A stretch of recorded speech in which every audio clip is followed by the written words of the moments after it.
Olá, bem-vindos a mais um vídeo aqui no canal Ricardo de Paris. Eu sou o Ricardo e hoje temos mais um capítulo do livro História do Mundo para as Crianças de Monteiro Lobato. Mas primeiro, curta o vídeo. E se for a primeira vez aqui, inscreva-se e acione o sininho para receber as notificações. Já curtiu? Já se inscreveu? Já assinou o sininho?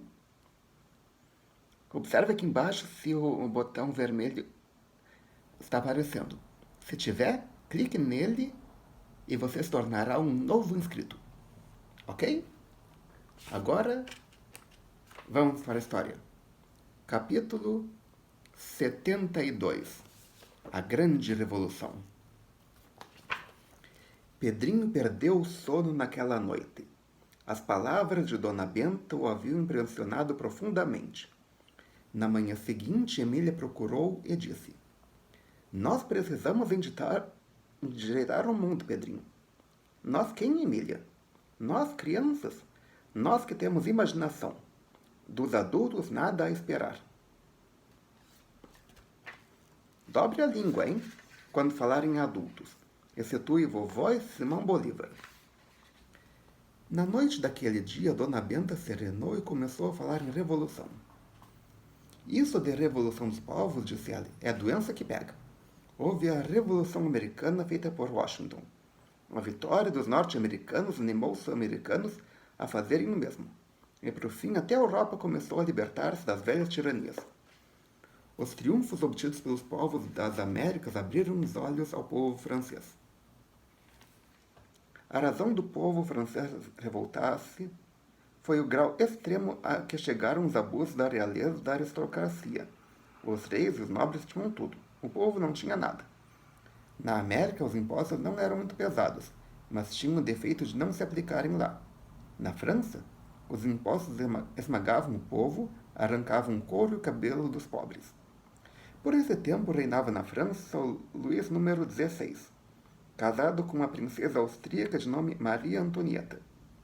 Muito boa gente, os dois, mas incapazes de compreender o que ia pelo país. Vivendo naquela festa contínua da corte, imaginavam que a França fosse a corte. Ignoravam um estado de aflição, ignoravam um estado de infinita miséria em que 30 milhões de franceses haviam caído para que a festança de Versalhes continuasse a deslumbrar o mundo. Ficou tão pobre o povo que a única coisa que tinha para comer consistia no chamado pão preto. Tudo quanto o seu trabalho produzia era arrancado para os do rei e da nobreza. Se alguém se queixava, prisão com ele. Metiam-no em cárceres, onde o desgraçado ficava apodrecendo até morrer. A ignorância do rei e da rainha a respeito do estado de pobreza do povo era absoluta.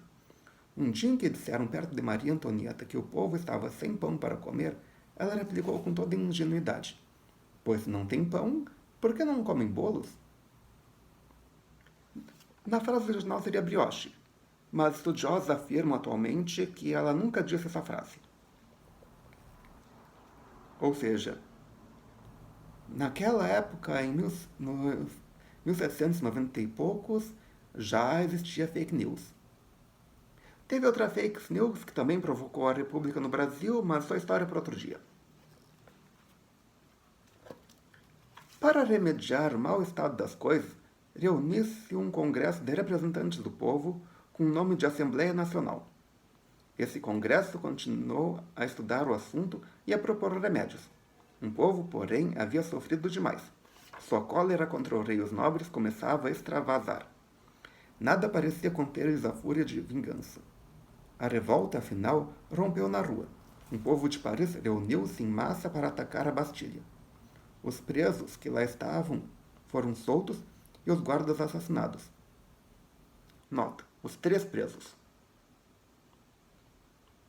Como esse é um canal infantil que também é assistido por crianças, eu prefiro não contar quem era o Marquês de Sade, que estava lá preso. Um dos deles. Se você é adulto, pesquisa sobre o assunto e vai descobrir. Se você for criança, nem pense nisso. Espera ficar adulto, depois pesquisa quem foi ele. Em seguida, a multidão passeou pela cidade com as cabeças deles na ponta de paus. O número de presos soltos foram insignificantes, pois só se achavam na Bastilha uma dúzia, de modo que essa famosa tomada da Bastilha só teve importância como sinal que dali por diante o povo não mais respeitaria coisa nenhuma. Deu-se no dia 14 de julho de 1789, dia que marca o começo da Grande Revolução Francesa. O general Lafayette, que por esse tempo já havia voltado da América, mandou mais tarde ao seu amigo Washington as chaves da Bastilha como lembrança do movimento que libertara a França da tirania dos reis. Luís XVI e Maria Antonieta moravam no belo Palácio de Versalhes, rodeado daquele infinito bando de moscas douradas. Ao terem notícia do que estava se passando em Paris, as moscas compreenderam tratar-se de coisa muito séria e rasparam-se. O rei ficou quase sozinho. Criando coragem, a Assembleia Nacional votou uma declaração de direitos chamada Declaração dos Direitos do Homem, que se assemelhava muito à Declaração da Independência dos Americanos.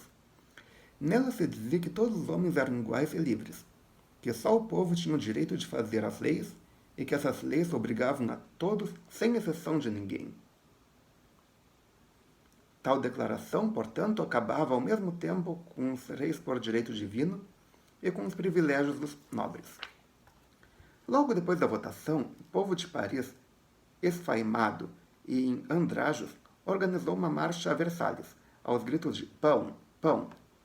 Ao chegar ao Palácio Real, a multidão invadiu a despeito da resistência dos guardas, e pondo na cabeça do rei um barrete vermelho, símbolo da Revolução, conduziu juntamente com a rainha a Paris, onde foram guardados como prisioneiros. Na verdade, eles ficaram morando no Palácio das Tulherias. Enquanto isso, a Assembleia Nacional continuava com seus trabalhos de reforma de tudo. Por fim, votou a Constituição que dali por diante deveria reger a França, mas por essa Constituição o rei continuava a governar o país. Ou seja, foi uma reforma, mas mudou pouca coisa, mas continua sendo monarquia. Até esse ponto, a revolução era a favor da monarquia. O povo não quis saber disso, estava cansado de reis, queria a república. E a França acabou virando república. Em seguida, o casal de reis foi julgado e condenado à morte. E cortaram-lhes as cabeças, como os ingleses fizeram Carlos II? Sim. Na verdade, primeiro cortaram um, depois o outro. Teve um espaço de meses. Sim, um médico chamado Guillotin havia inventado uma máquina de cortar cabeças que recebeu o nome de guilhotina.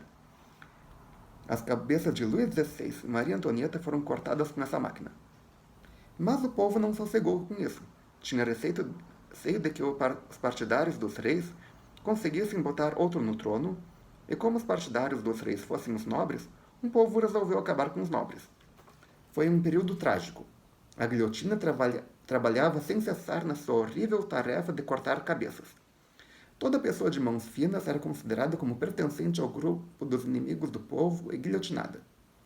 Esse horroroso período da Revolução Francesa recebeu o nome de Reino do Terror. 3 homens dirigiram a grande matança: Marat, Robespierre e Danton.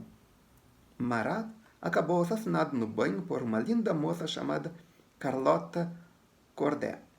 Danton foi guilhotinado. Ficou Robespierre sozinho como dono da França, matando sem cessar. Se alguém dava o mais leve sinal de ter a menor simpatia pelos reis, era imediatamente guilhotinado. Ou seja, democracia para quê? Se você não concorda, é guilhotinado. Isso é liberdade? Cometeram-se nesse tempo os maiores horrores e as maiores injustiças. Quem queria tomar vingança do inimigo bastava denunciá-lo como amigo dos reis. E sem demora a cabeça do desgraçado rolava por terra.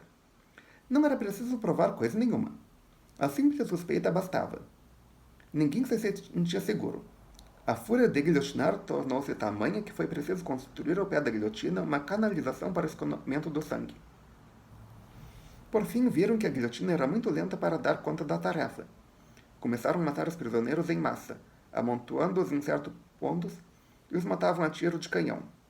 Um povo estava completamente fora de si no seu ódio aos reis e à nobreza. Esse ódio voltou-se também contra a religião. Cristo era insultado, e se por acaso lá aparecesse, não escaparia da guilhotina. na Catedral de Nossa Senhora de Paris, que é um dos mais belos monumentos dessa cidade, foi posta no altar uma linda mulher do povo em substituição aos santos. Era uma nova deusa, a deusa Razão. As imagens de Cristo foram trocadas pelos retratos dos chefes revolucionários. A guilhotina substituiu a cruz. Os domingos foram suprimidos. A semana passou a ter 10 dias, com um feriado no meio para fazer as vezes do domingo. O calendário foi mudado. Em vez de contar esse tempo a partir do nascimento de Cristo, passou a ser contado a partir do ano de 1792, data da fundação da República. Robespierre dominava sozinho. Nisto surgiu a suspeita de que ele queria virar um tirano de poder absoluto. E o agarraram e o levaram também à guilhotina. Sua morte marca o fim do reino do terror. A loucura do povo foi serenando e a pobre França, depois de anos de martírio, voltou a ser um país onde bom senso e não um delírio da população imperava. E aqui terminamos mais um capítulo. Se você quiser fazer algum comentário sobre a Revolução, fique à vontade. Tem espaço aqui embaixo.